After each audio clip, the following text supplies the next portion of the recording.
for today's video, we will find the median of group data. So, paano nga ba kunin ang median of group data? So, we have here the formula. The sign of median is equal to L plus N over 2 minus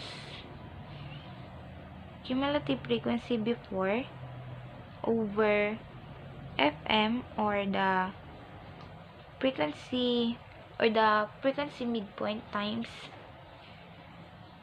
class size.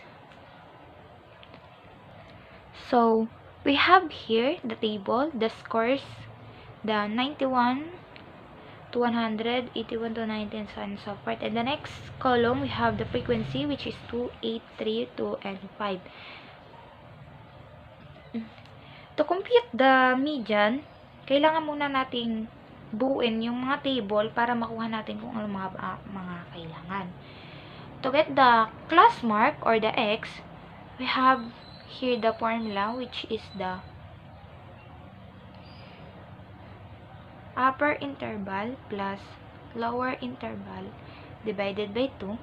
So, upper interval natin is the 100 plus, then the lower is 91 divided by 2 is equal to 191 divided by 2.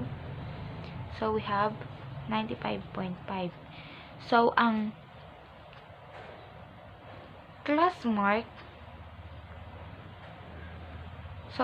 mark natin sa 91 to 100 is 95.5.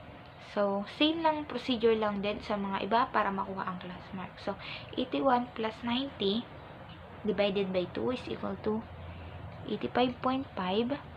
71 plus 80 divided by 2 is equal to 75.5.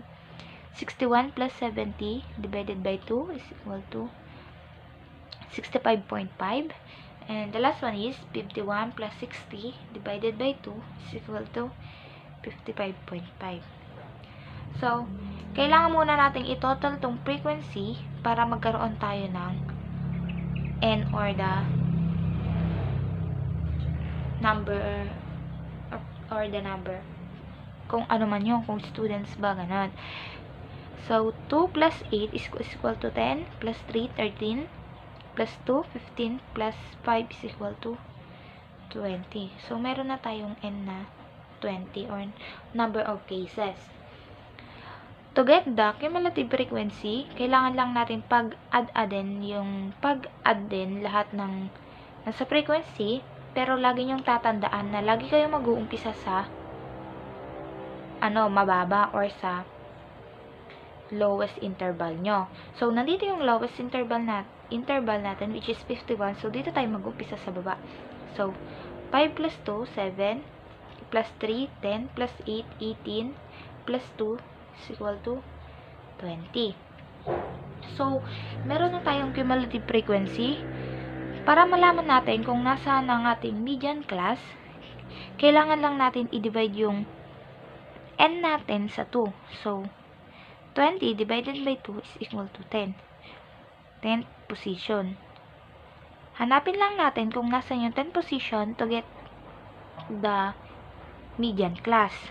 So, nasaan ba yung 10th position? Dito kayo titingin sa cumulative frequency. So, nandito siya. So, kailangan natin.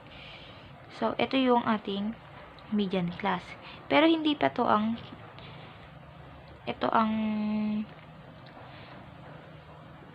median talaga.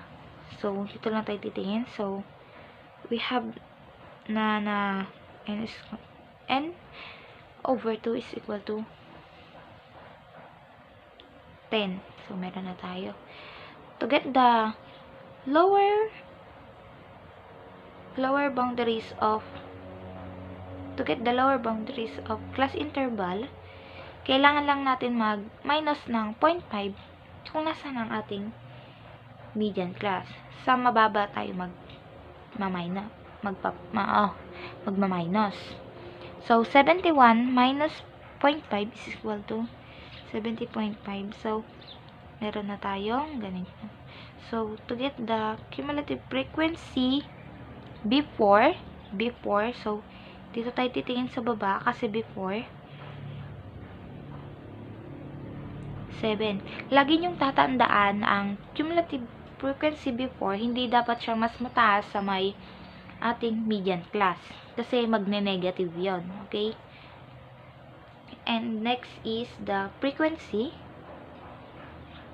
Ang frequency natin is 3. So, we have 3.